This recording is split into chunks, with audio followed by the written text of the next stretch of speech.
Olha só, Camila, nós estamos acostumados a ir até o ambiente do entrevistado, né, para entender toda a cena. Eu continuei indo de uma forma virtual, só Olha que, que em bacana. contrapartida, esse personagem estava entrando dentro da minha casa Sim, e fica muito criou mais uma. pessoal. Eu nunca imaginei que conversando virtualmente uma pessoa pudesse se emocionar. E em todas as entrevistas, dificilmente uma entrevista quando o assunto é emoção, né, relacionado à história de vida ou superação, a pessoa não se emociona. Pode Virts. Juntos por um ciclo virtuoso de conteúdo. O seu podcast é de novidades promissoras, iniciativas positivas, ações solidárias e entrevistas inspiradoras.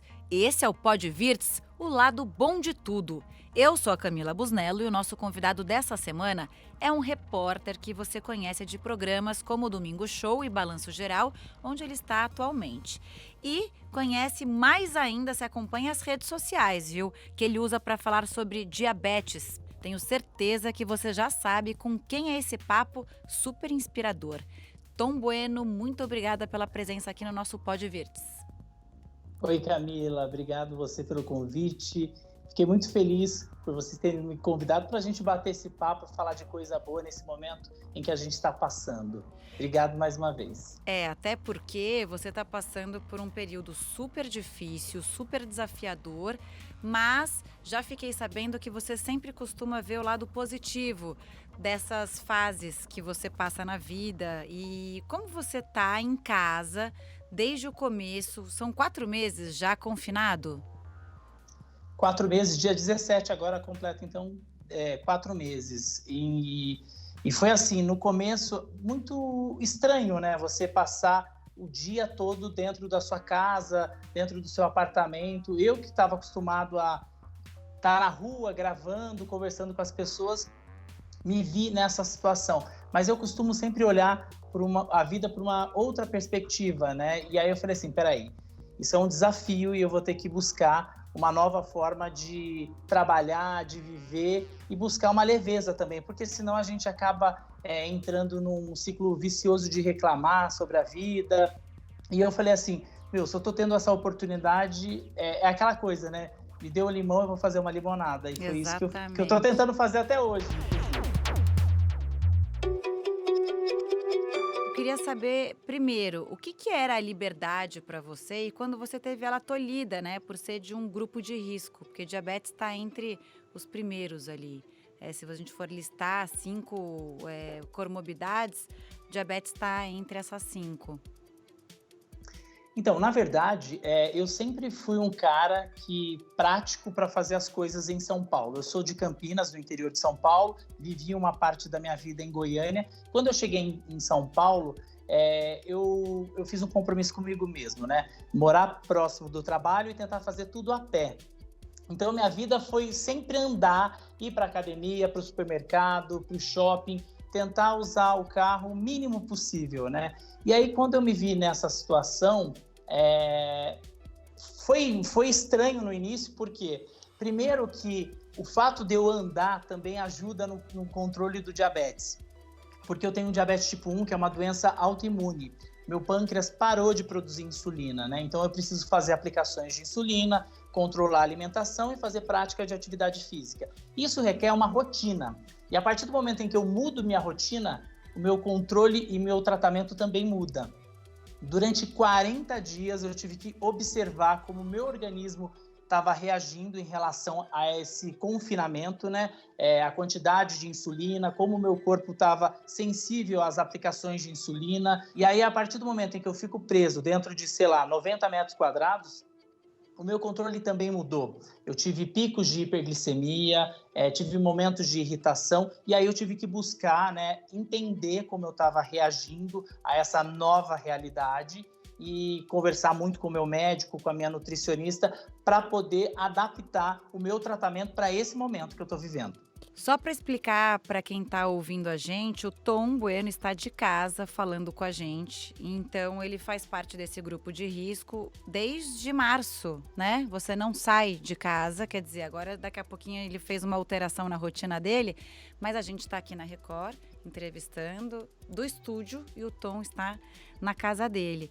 Ô Tom, e um desafio também ficar num apartamento de 90 metros quadrados, tentando trabalhar de casa, porque você não parou de trabalhar em momento algum, apesar de estar afastado, porque você tem essa doença, e também tentar se movimentar dentro das suas limitações físicas e de saúde. Como é que foi isso? Como que você fez para adaptar a sua rotina a essa nova realidade, tanto pessoal quanto profissionalmente? Até porque profissionalmente, a gente como repórter anda São Paulo, não para quieto, não tem rotina, enfim. Você fez uma nova rotina. Eu tive que criar uma nova rotina dentro do meu apartamento. E confesso que lá no começo era muito difícil você dividir o momento de trabalho e o momento de cuidar da casa, de cuidar da cachorra, de resolver suas coisas pessoais. E aí eu percebi que era assim.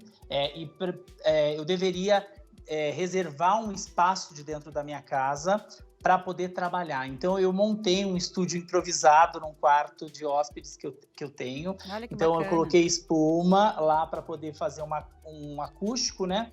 Montei um estúdio barra uma redaçãozinha ali, né? Com uma mesinha, com um computador, para eu poder gravar os offs.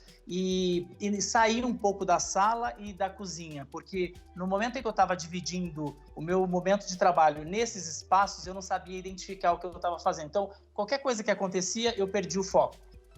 Sei, e aí imagino que deve ser um obstáculo, um desafio, né? Você fazer tudo dentro de casa e não desviar a atenção com o latido do cachorro, um telefone que toca. Sei lá, isso a gente já tem no dia a dia, né? Imagina em casa, Sim. sozinho. E eu percebi uma coisa muito curiosa, porque assim, eu sou um cara de um toque, né? E por conta da pandemia e por conta do isolamento, a gente não tá tendo isso. E eu percebi que a minha relação com o entrevistado também mudou.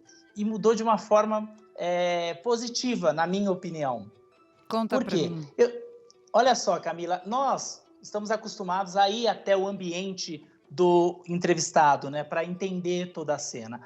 Eu continuei indo de uma forma virtual. Só que, em contrapartida, esse personagem estava entrando dentro da minha casa. Sim, e fica criou muito mais pessoal. Nunca pensei nisso, Tom.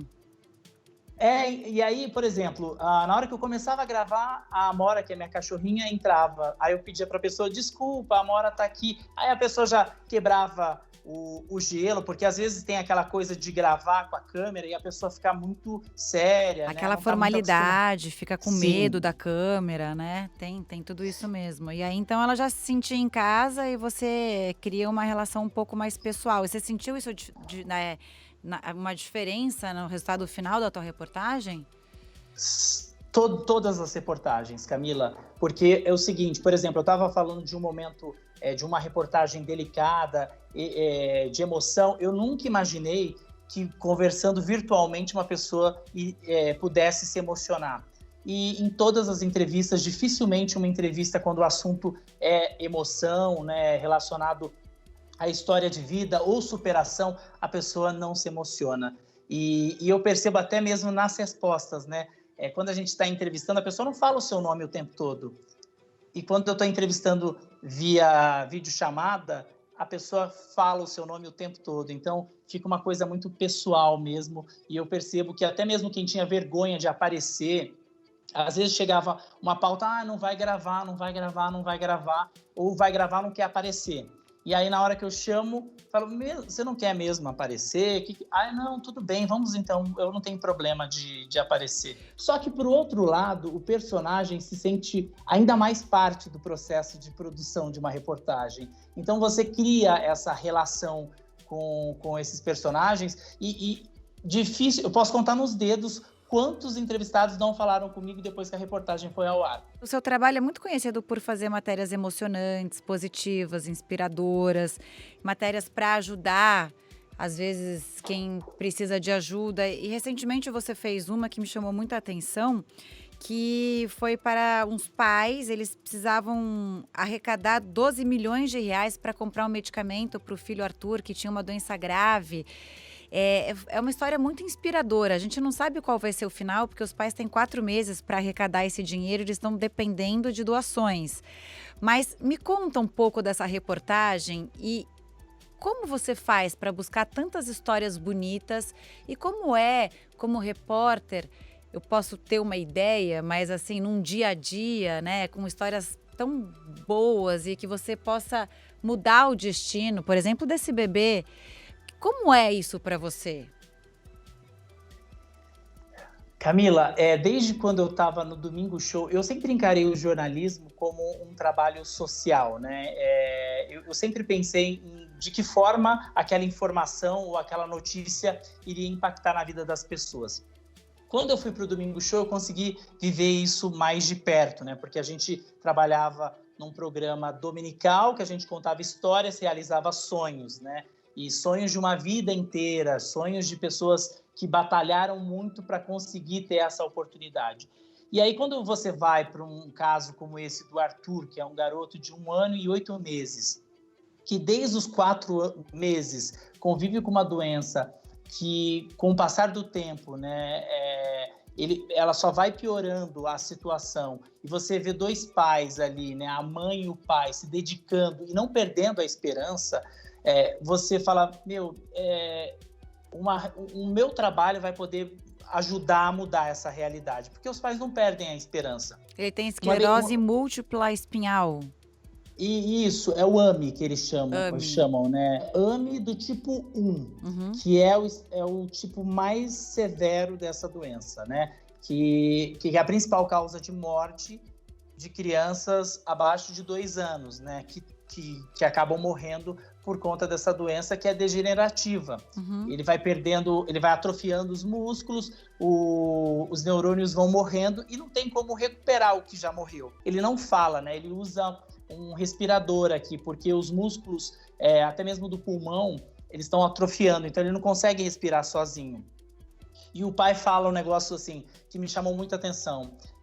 Quando eu descobri que minha esposa estava grávida, eu fiz planos, eu pensei, nossa, meu filho vai ser pianista, meu filho vai ser atleta, como qualquer pai faz, claro. Né? E ele fala assim... Tem coisa melhor do que sonhar com alguma coisa boa que vai acontecer na vida? E aí ele fala, o único sonho nesse momento que eu gostaria, além dos outros sonhos, era poder ouvir a voz do meu filho.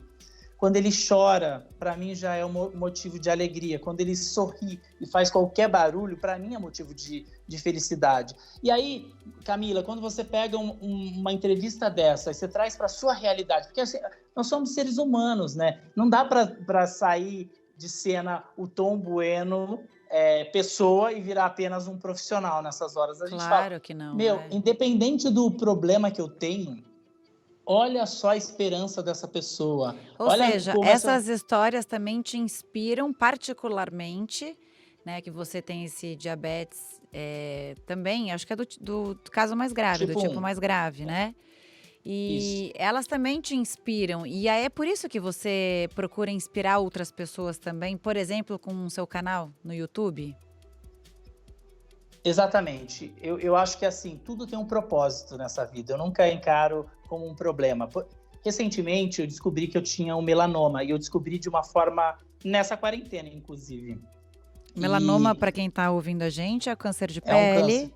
É um câncer de pele, que é a principal causa de morte por câncer, né? É um câncer extremamente severo e ele já estava chegando na irrigação sanguínea. Se ele atinge a irrigação sanguínea, eu teria metástase, teria que fazer todo um processo e a chance de sobrevivência é muito pequena.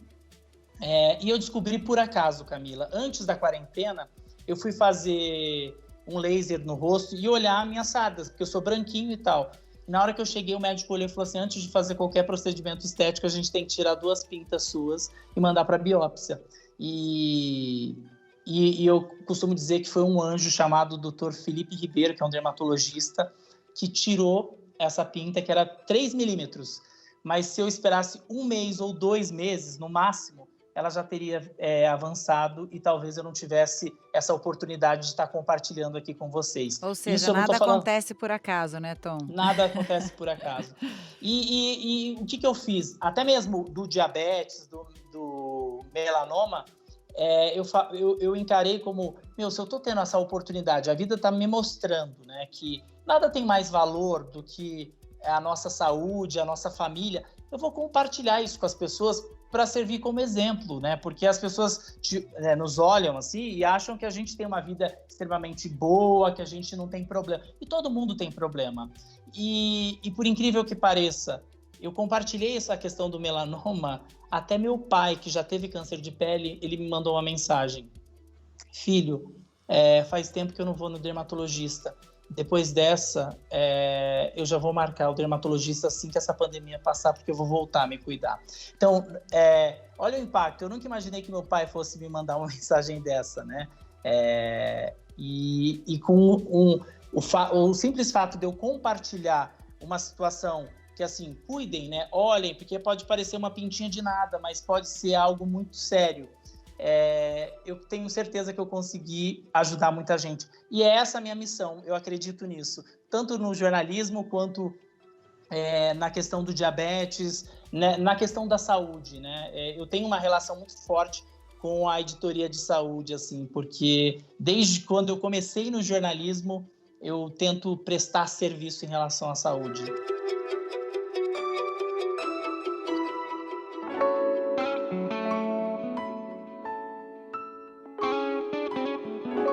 Tom, como começou o seu canal, né? Você falou que é curioso. Nossa, na época eu trabalhava no Domingo Show e viajava o Brasil inteiro, né? E aí estava chegando novembro, que é considerado o mês azul de luta, combate, prevenção do diabetes. Aí eu falei, eu preciso compartilhar mais informações. O que eu faço? Eu decidi escrever 400 cartas contando a minha história, falando quem eu era, e coloquei no envelope azul. E no envelope eu colocava uma pergunta. Você sabe o que é? Conhece alguém que tem? Como você enxerga? Eu não falava o que era. E dentro tinha a minha história e pedia para as pessoas compartilharem sobre o diabetes, se eles conheciam alguém, o que eles sabiam sobre a doença. E eu distribuí essas 400 cartas, Camila, nos aeroportos, na estação de metrô, em algumas estações de metrô aí em São Paulo, mas principalmente nos aeroportos. Onde eu chegava, eu distribuía. Até dentro do avião, eu distribuí. Resumindo. Criativo é criativo, né? Não tem jeito. E aí eu pedia para as pessoas colocarem uma hashtag, diabético, você não está sozinho. E eram 2, né, hashtags. E, por incrível que pareça, o que eu consegui contabilizar 20 mil pessoas usaram essa hashtag nesse período, que foi de 15 dias, distribuindo as cartinhas e pedindo para as pessoas compartilharem uma história. E as pessoas compartilhavam de tudo. Minha mãe é diabética, quando ela descobriu, eu não sei o que lá. O que eu sei sobre diabetes é que as pessoas não podem comer doce. E isso é um mito, né? Que o doce causa o diabetes, né? E aí, através de tudo que eu fui lendo, eu decidi criar o canal no YouTube. Falei, peraí, eu preciso compartilhar informação com essas pessoas e lutar contra as fake news e também contra esses mitos, né, que contaram pra gente lá no passado e que a gente traz até hoje, como se o doce fosse o culpado do diabetes. E não tem nada a ver. E aí eu, a partir daí, criei o canal e o número de inscritos, de comentários, de pessoas compartilhando, só vem aumentando com o passar do tempo. Quanto tempo você tem esse canal, Tom? 2 anos e 6 meses. Calma, 2 anos e meio. Calma que sua família vai crescer muito mais, né? Se a gente pensar em todo mundo que tem essa doença silenciosa, sabe que minha avó tinha, eu também conheço pouco do diabetes, mas eu lembro que minha avó tinha, ela tinha que tomar medicamentos. Também nunca vi minha avó deixando de comer nada, ela comia doce, ela adorava farofa, eu lembro muito da minha avó comendo farofa. E a gente falava, vó, não vai exagerar, mas é o que você falou, né? O exagero que não pode. É isso. E assim, é você entender e ter informação, porque informação salva vidas, né? E esse é o meu lema, levar a informação para quem precisa. E tem muita gente precisando. Como é áudio, aqui é podcast, ó, tô batendo palmas pro seu trabalho, Tom. Ah, Parabéns, obrigado. viu? Adorei. Tom, e a gente tá falando do dia a dia, de como manter a positividade, mesmo num período difícil em que você ficou isolado só por vídeo falando com as pessoas, mas você teve uma companheira aí fiel no seu dia a dia, que te trouxe alegria, que é a Amora. Quantos anos ela tem? Sua cachorrinha Ela que foi tá com, adotada? ela tá com 2 anos e 8 meses, a gente estima. A gente adotou, a gente encontrou ela, né? Ela é de um relacionamento que eu tive, a gente encontrou ela na beira da estrada. À noite eu fui numa fazenda em Santa Bárbara do Oeste, a gente parou para estacionar o carro na fazenda, do lado era a estrada, e ela estava no meio do mato. E na hora que eu vi, assustada, sozinha, filhotinho? ela tinha, então, não dava para saber, ela já estava grandinha, mas ela já tinha 8 meses, né? Depois a gente descobriu isso, porque ela entrou no primeiro cio logo em seguida. E aí eu vi, aí eu falei, será que eu levo para casa, né? Eu viajava muito na época. Sabe quando vê um negócio e fala assim, vou levar. Quer dizer, você sabe que tem uma história que o cachorro que escolhe a gente, né? Ela falou pra você e olhou, vou levar esse humano. Não, na verdade, assim, eu tenho certeza que ela me escolheu. E eu falo isso pra todo mundo. E levei para o apartamento, aí comecei a cuidar, ela muito assustada. Hoje ela é tratada com tudo que eu posso dar para ela, eu ajudo, né? Porque ela é uma cachorra assustada e tal. E nessa pandemia eu pude perceber ainda mais como ela foi importante para mim nessa questão da solidão, né? Do isolamento, porque eu me distraí muito com ela, assim. Ela estava companheira mesmo, o tempo todo, na hora do trabalho, na hora que eu estava vendo televisão, na hora que eu estava cozinhando, na hora que eu estava brincando com ela. Ela foi a minha companheira, assim. Era com ela que eu dividia os momentos que eu estava passando. Às vezes eu tinha algumas situações para resolver, aí não queria ligar para ninguém, eu conversava com a Amora. Eu queria te perguntar a respeito do seu canal. O que mais te surpreendeu com a criação do seu canal, a produção de conteúdo? E é verdade que você vai fazer uma websérie documental? Eu sou pirada em websérie, quero que você me conte melhor qual é a ideia disso. E você já recebe esse retorno de inspirar outras pessoas? Camila, é incrível, né? Porque assim, o meu intuito inicial era só compartilhar a informação e ajudar as pessoas da forma que eu imaginava que eu precisava no início. Porque quando eu fui diagnosticado há 15 anos, existia redes sociais, mas não existia esse trabalho de compartilhar a informação e a gente não conhecia outras pessoas que conviviam com uma doença. Ajuda muito. É uma informação fácil ali, porque muitas vezes quando a gente procura um amigo é que a gente quer saber a vivência de algum determinado assunto ou alguma questão que você esteja, né? Então, hoje você faz o papel do amigo para muita gente. É isso, tá querendo dizer mais ou menos? Exatamente. Inclusive, eu ganhei várias famílias, tá? Porque hoje eu tô com 16 mil seguidores no Instagram, no @umdiabético, e 17 mil inscritos no canal no YouTube. Muita gente.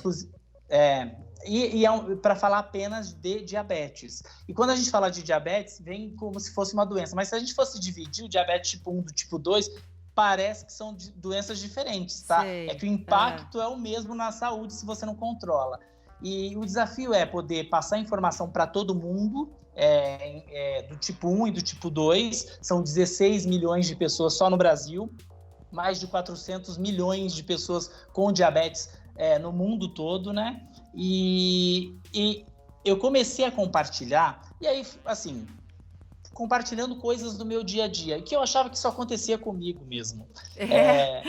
E não, você viu que era uma coisa mais comum de quem tem diabetes. Coisa simples. E aí a websérie, vou te contar. Me conta. Eu lancei a websérie. Foi no dia 14 de novembro do ano passado. Eu produzi junto com uma produtora de umas amigas minhas. A gente ficou 2 anos desenhando essa websérie, que agora vai ter a segunda temporada, e a gente decidiu fazer o seguinte: falar sobre o diabetes por uma outra abordagem, pelo sentimento, que é uma questão que pouca gente fala. Lógico, porque quem passa, né, pelo problema ou quem tem essa doença deve ter angústias, deve ter incertezas, como você disse, deve ter culpa. E é bom você abordar uma doença pelos sentimentos. Achei brilhante, Tom. Adorei. Olha só o que a gente fez. A gente dividiu em 5 partes. A gente falou sobre solidão, a gente falou sobre medo, a gente contou uma história de uma grávida, a Débora, que ela tem diabetes tipo 1 e ela tentou engravidar várias vezes. Teve aborto, teve gestação que a criança morreu no último mês por conta de complicações do diabetes. E ela falava do medo de engravidar novamente. E ela engravidou e a gente acompanhou os últimos meses e o nascimento da filha dela. Ai, que lindo, Ou seja, Tom. o medo dela foi vencido. A gente contou a história de angústia de uma família que vivia assim, a mãe parou de trabalhar para poder cuidar da doença da filha, né? Então ela ia todos os dias, 9 horas da manhã, na escola, saia da casa dela, pegava o carro para lá, medir a glicose, aplicar a insulina, falar o quanto que a menina tinha que comer, e ela vivia essa angústia diariamente, né? E ela falava assim, quando eu cheguei com o diagnóstico, parecia que eu tinha chegado com minha filha recém-nascida, eu não sabia o que fazer. Nossa. Aí a gente falou sobre vergonha, que é algo que talvez as pessoas não saibam, né? Mas as pessoas sentem vergonha de falar que tem diabetes. E eu já me peguei, inclusive, na hora de aplicar a insulina, dependendo da situação, eu também me via numa situação de vergonha. Ah, não, a pessoa vai vir perguntar, não vou fazer isso. Eu vou entrar dentro de um banheiro para poder aplicar. E aí a gente contou a história de um empresário, de um modelo, ator, que sentia vergonha e que sente ainda vergonha em algumas situações. E, por fim, a gente contou a história de uma senhora centenária que tem diabetes e que ela encara o diabetes como algo que faz parte da vida dela, mas que não define a vida dela, como a gente tem que encarar mesmo. Exato. Né? E ela fala assim, eu já passei por tudo nessa vida, eu perdi meus 2 filhos, eu trabalhava para pagar a faculdade dele, eu perdi meu marido, não é o diabetes que vai me fazer parar. Que trabalho interessante, Tom, parabéns, viu, por essa websérie que deve inspirar muita gente mesmo. Agora, para a gente finalizar aqui o nosso Pod Virtus de hoje, você... com tudo que você já viveu, com as histórias que você conviveu, né? Porque a gente convive como repórter, enfim, e você ainda com esse canal que você leva informação para todo mundo. O que você pode falar para as pessoas, né? Que passam pela mesma coisa que você e que estão isoladas também, que não aguentam mais e a gente não sabe quando essa pandemia vai acabar. Qual é a mensagem de um confinado como você, Tom? O que você pode dizer para todos nós?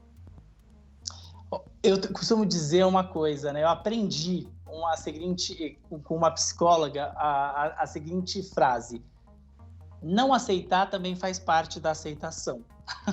Então, é entender que, às vezes, quando você estiver no momento de raiva, poxa, tô aqui dentro de casa, não aguento mais. Isso faz parte do processo, mas a gente tem que entender com responsabilidade a importância de ficar isolado e a importância que isso representa para a sua vida e para a vida das outras pessoas, das pessoas que você ama. O que a gente não pode fazer, Camila, na minha opinião, é deixar isso virar uma bola de neve e isso resumir a sua vida o seu tempo todo, porque se você se você está 4 meses dentro da sua casa e você só passou reclamando, você não evoluiu em nada, né? Então, o que a gente pode fazer, o que te dá prazer para tentar passar de uma forma mais tranquila tudo isso, porque uma hora vai passar. Vai passar, já está passando. Calma que estamos aí caminhando para o fim.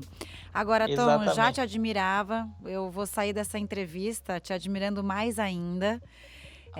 Mais do que um profissional ótimo, né? Que eu já cruzava aqui nos corredores da TV Record. Mais do que uma pessoa que convive com uma doença que é silenciosa e tem os seus percalços. Agora, a gente tem uma tradição aqui no Pod Virtus, que é, para encerrar, a gente pergunta o futuro em uma palavra para você. Que palavra é essa para o Tom Bueno? Empatia. Pode parecer clichê, mas para mim a palavra é empatia.